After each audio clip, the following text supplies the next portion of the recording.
Today I'm going to showcase a delightful farm store called Nine Hearts Ranch Country Store in Benton County, Arkansas, which is located on Highway 16. I will tour part of the property, learn about the farm, then we'll sit down for an interview with one of the store owners, Renee Biswell. When I'm traveling to Siloam Springs and have a choice which route to take, often I will choose Highway 16, which from Fayetteville is known as West Weddington Drive. Sometimes it takes a little longer than traveling an alternate route like Highway 412, but because it's so pretty with its rolling hills and mature trees, it's okay for me if it means tacking on a few extra minutes. When I see local roadside stands like this, there's a part of my heart that literally rejoices. If you've listened to the Dixiecast for any length of time, you'll have realized that I love small independent business and will go out of my way to not only support them, but will endeavor to showcase them.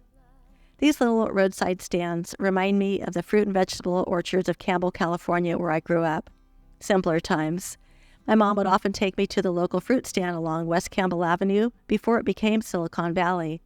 I think there's a nostalgic part of me that rejoices that small business can not only survive, but thrive in certain parts of the United States and thereby keep communities connected and, frankly, healthier.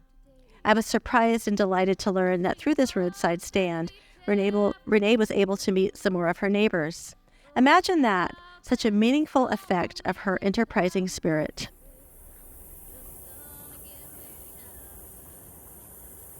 I've lost some chickens to raccoons, and coyotes have been sniffing around. You can tell when because they start trying to dig under. Blackberries, and then those are all my tomatoes, and that's the garden that I've been doing a lot of the selling out of. And yeah, there's about 30 of them out here. Now I had them divided like this because on this side defend the flock from other predators. So I trim them every now and again because you have to catch a rooster every now and again just to let them know who's boss. Because this one sent Travis to the hospital because he spurred him and it got infected. And this one got Uncle Keevan and spurred him. So I go in there every now and again with my net and I catch them and then I hold them and walk around with them so all the rest of the birds can see that this guy's not in charge when I'm in there. Roosters they're funny. They're funny. So we enjoy doing this stuff. And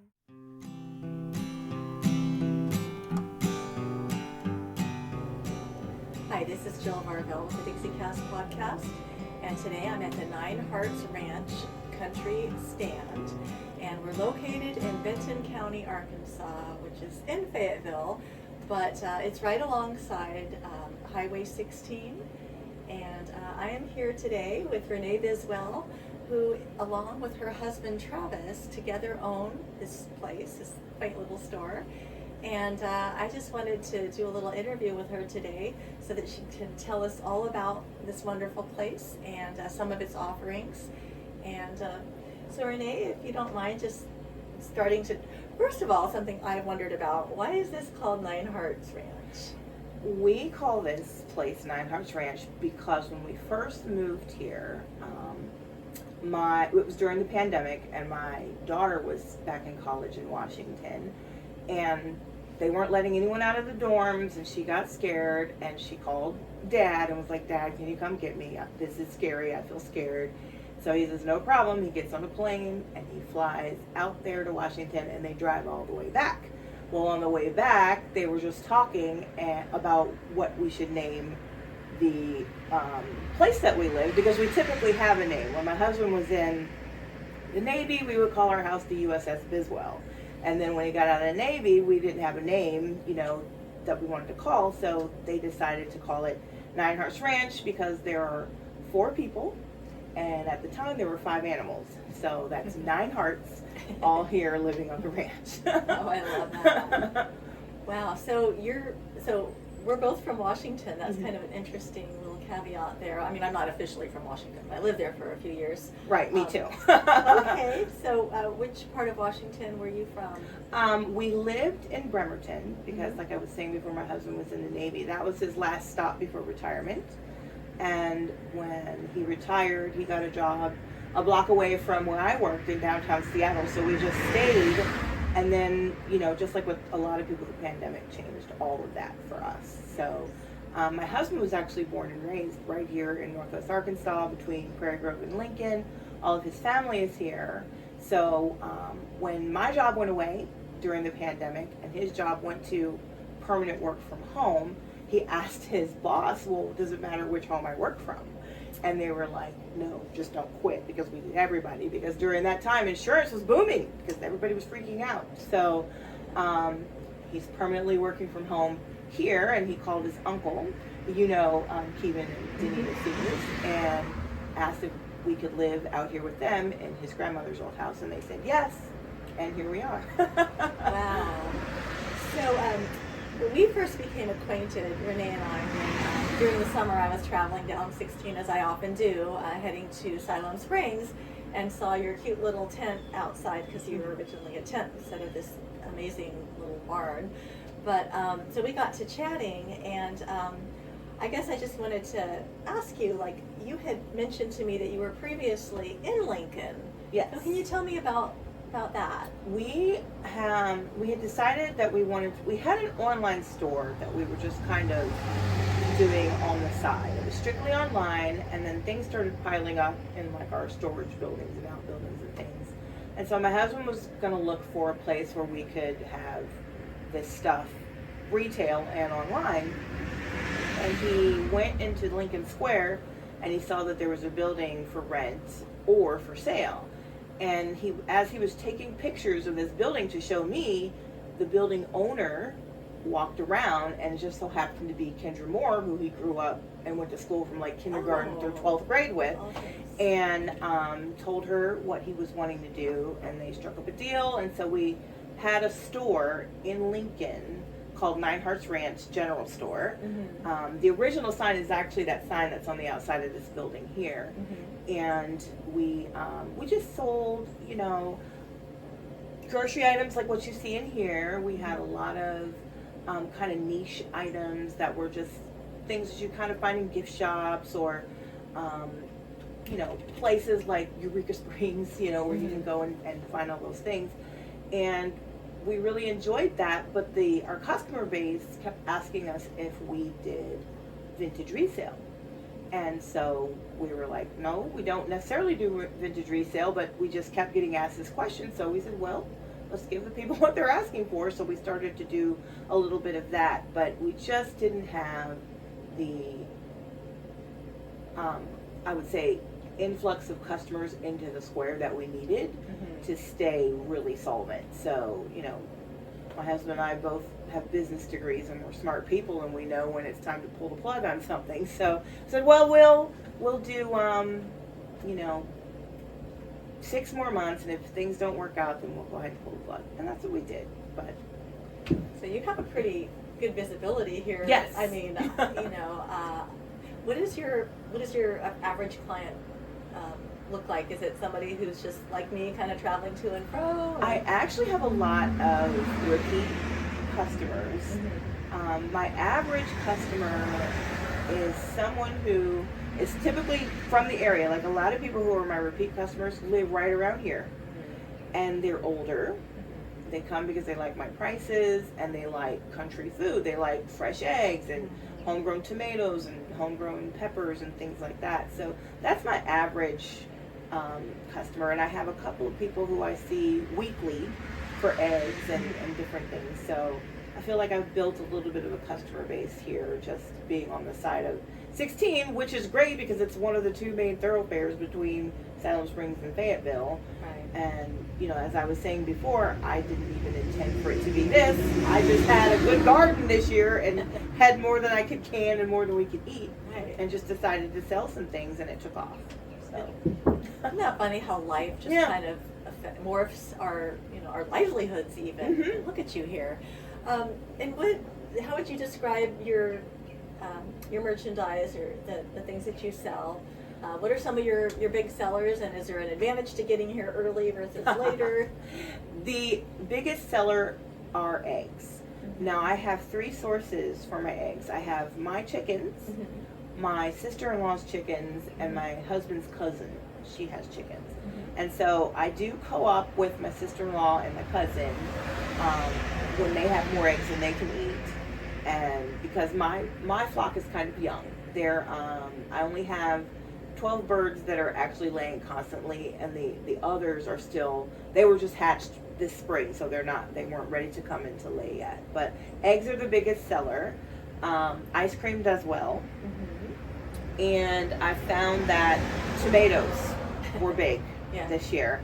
And I'm lucky right now because we had all this rain, and I still have my tomato plants, and they have a ton of tomatoes on them. They're just not ready yet. So those are the 3 biggest sellers. And the advantage of getting here early is to get the eggs, because once the eggs are gone, you got to wait for the chickens to do what they need to do. Right.